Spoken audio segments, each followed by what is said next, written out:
आज हम जिस अध्याय के बारे में पढ़ेंगे उसका नाम है क्रिया। इंग्लिश में क्रिया को वर्ब भी कहते हैं। क्रिया क्या होती है? साधारण भाषा में कहें तो जो भी कार्य हम कर रहे होते हैं वो क्या है? क्रिया। जैसे खाना, जाना, आना, पढ़ना, हंसना, रोना आदि। अब है क्रिया की परिभाषा। शब्द के जिस रूप से किसी कार्य के करने, होने या किसी वस्तु की स्थिति, अवस्था आदि का बोध होता है उसे क्रिया कहते हैं। क्रिया किसे कहते हैं? जिससे हमें किसी कार्य के होने, वस्तु स्थिति, अवस्था आदि का बोध हो उसे क्रिया कहते हैं। जैसे चाचा जी लंदन से आ रहे हैं, तो यहाँ पर क्रिया क्या है? आना, क्योंकि वह लंदन से आ रहे हैं। कुछ और उदाहरण हम देखते हैं, जैसे कार्य के करने का बोध। हेमंत नाच रहा है, तो इसमें हेमंत क्या कार्य कर रहा है? वह नाच रहा है। बच्चे पढ़ाई कर रहे हैं, तो यहाँ पर कार्य क्या हो रहा है? पढ़ना। बच्चे पढ़ाई कर रहे हैं, तो क्रिया क्या आएगी? कर रहे हैं। आगे है कार्य के होने का बोध। जहाँ पर हम कार्य नहीं कर रहे हैं लेकिन हमें ज्ञान हो रहा है कि कोई ना कोई कार्य जो है वह हो रहा है। जैसे ठंडी हवा चल रही है, तो यहाँ पर क्या चल रही है? हवा। तो क्रिया हुई चल रही है। वर्षा हो रही है। आगे है स्थिति या अवस्था का बोध, जिसमें हमें किसी स्थिति या अवस्था का ज्ञान होता है। जैसे अमिताभ बच्चन एक अच्छे अभिनेता हैं, तो हमें उनकी स्थिति का पता चल रहा है कि वो एक अच्छे अभिनेता हैं।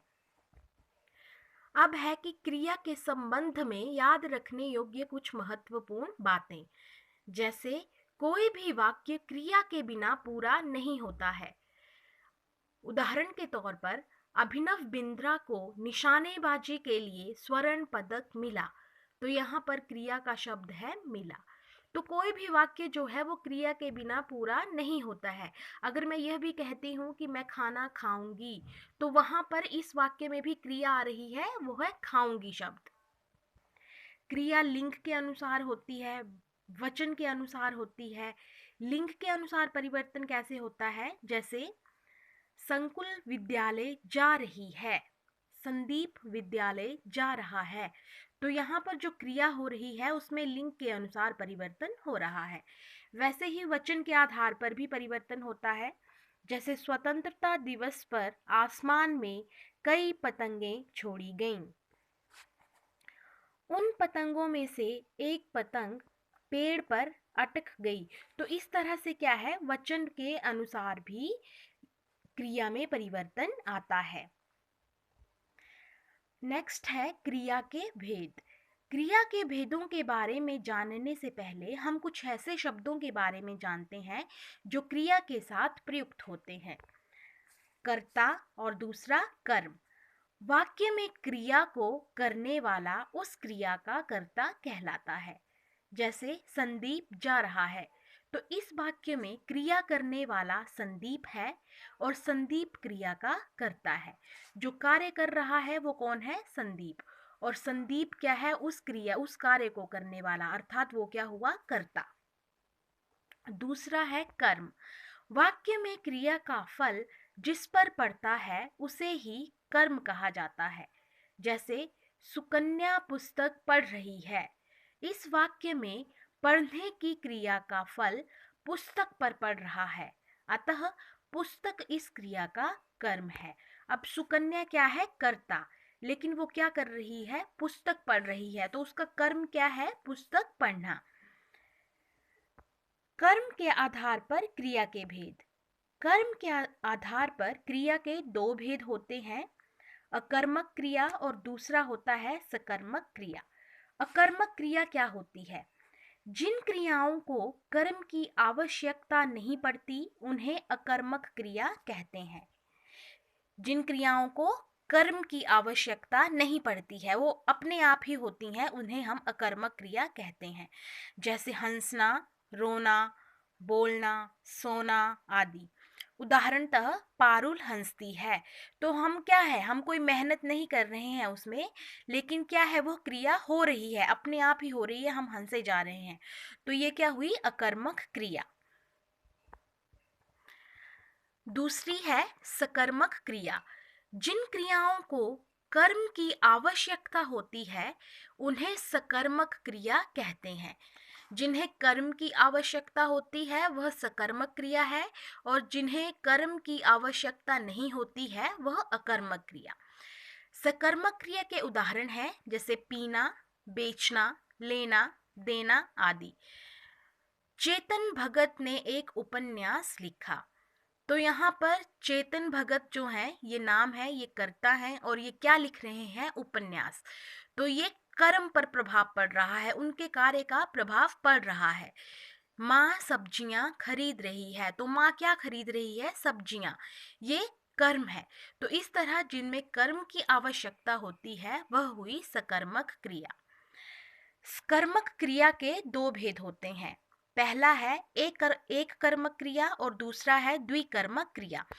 अब एक कर्मक क्रिया क्या होती है, जिस क्रिया का मात्र एक ही कर्म होता है वह एक कर्मक क्रिया हुई।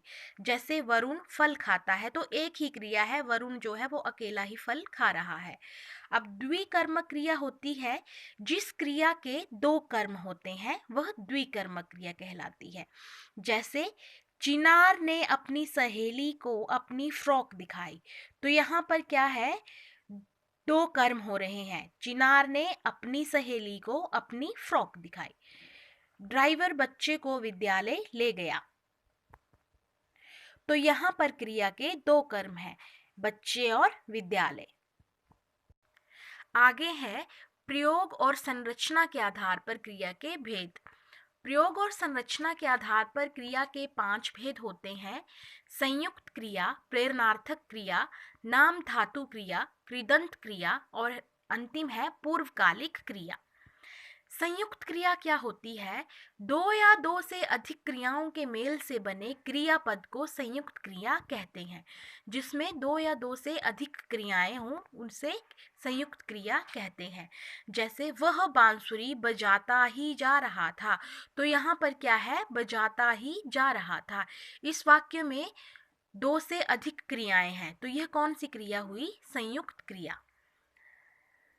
आगे है प्रेरणार्थक क्रिया। जिन क्रियाओं द्वारा कर्ता स्वयं कार्य ना करके किसी अन्य को कार्य करने के लिए प्रेरित करता है उन्हें प्रेरणार्थक क्रिया कहते हैं।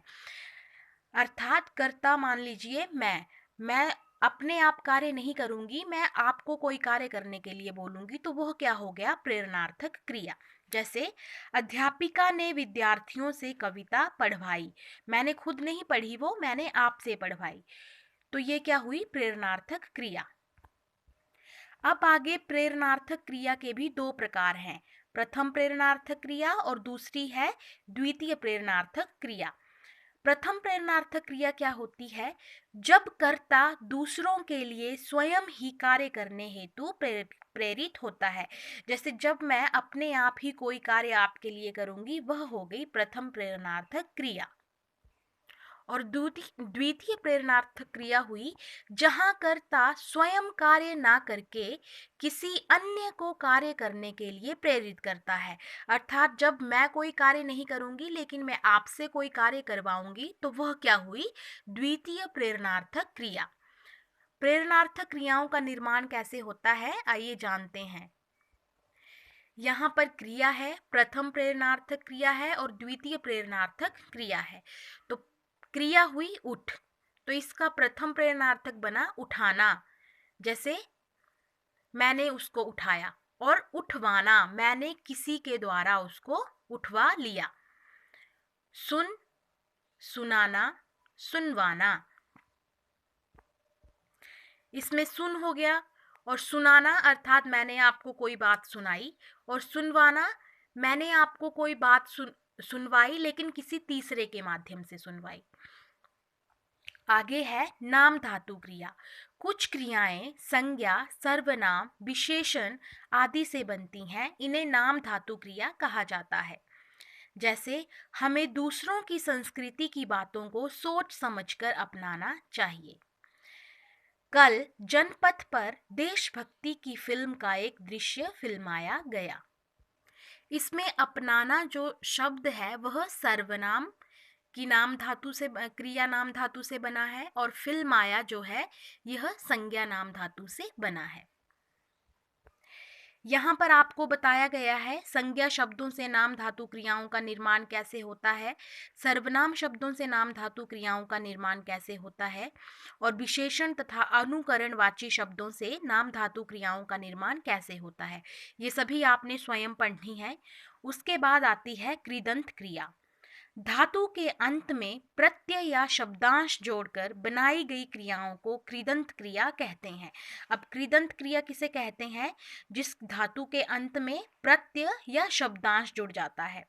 जैसे रट प्लस ता रटता, जल प्लस आ जला, पढ़ प्लस कर पढ़कर, जिनके अंत में क्या जुड़ गया? प्रत्यय जुड़ गया, यह शब्दांश जुड़ गया। वह कौन सी है क्रिया हुई? कृदंत क्रिया। अंतिम है पूर्वकालिक क्रिया। जिस क्रिया का पूरा होना दूसरी क्रिया के पूरा होने के पूर्व पाया जाए उसे पूर्वकालिक क्रिया कहते हैं। इसका मतलब क्या हुआ कि दूसरी क्रिया के पूरा होने से पहले ही, जिसमें क्रिया का पहली क्रिया जो है वो पूरी हो जाए। जैसे पिताजी खाकर टहलने जाते हैं, तो पिताजी यहाँ पर दो काम करते हैं, खाना भी खाते हैं और टहलने भी जाते हैं, लेकिन वह खाकर ही टहलने जाते हैं। धन्यवाद।